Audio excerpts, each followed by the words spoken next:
Pope Urban VII was in charge for how long? Quick plug, like and share. Now the papal throne is usually a lifelong commitment. Of the 266 recognized popes, only 11 of them have abdicated, with 5 being disputed, while the other 6 being confirmed, meaning that the remaining 255 served until they passed away. So why is Pope Urban VII so important? Now the man who would become Pope Urban VII was originally Giovanni Battista Castagna, born in Rome, 1521.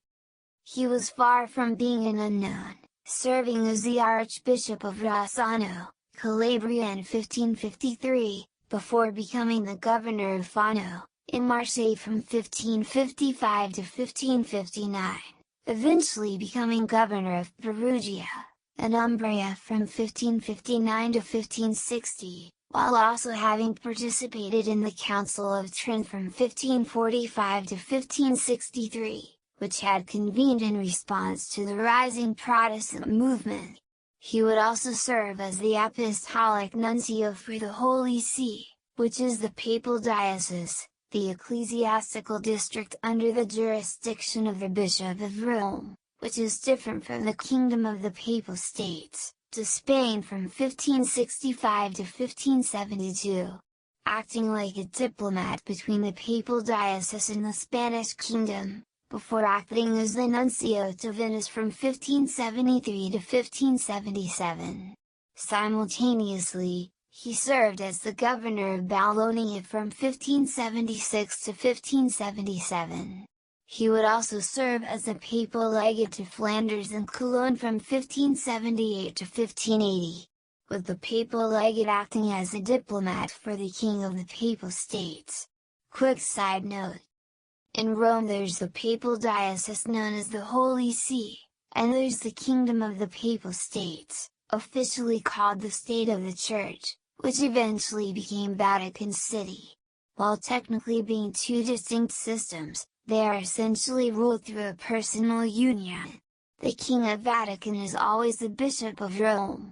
The Pope is both the monarch and religious leader of the Kingdom of the Papal States. Because of Giovanni's service, he was elevated from the rank of bishop, which was the highest non-Vatican rank, to cardinal.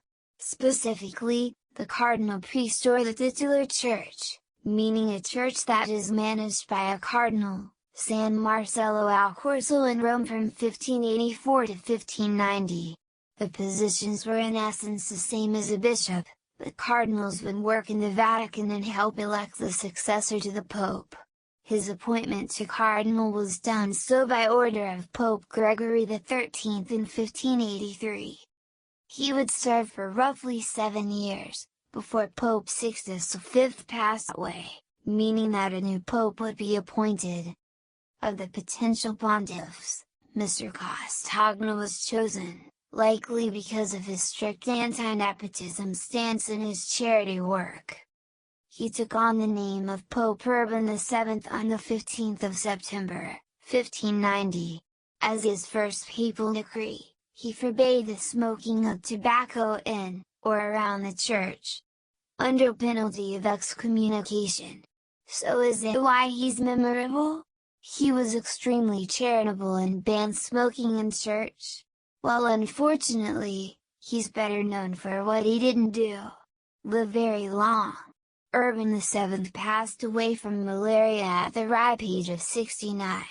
The problem: it was 12 days after he was declared as the new pope, and before he was consecrated, roughly meaning that he had yet to be moved from being a man in the service of the church, to a holy man in service of the church.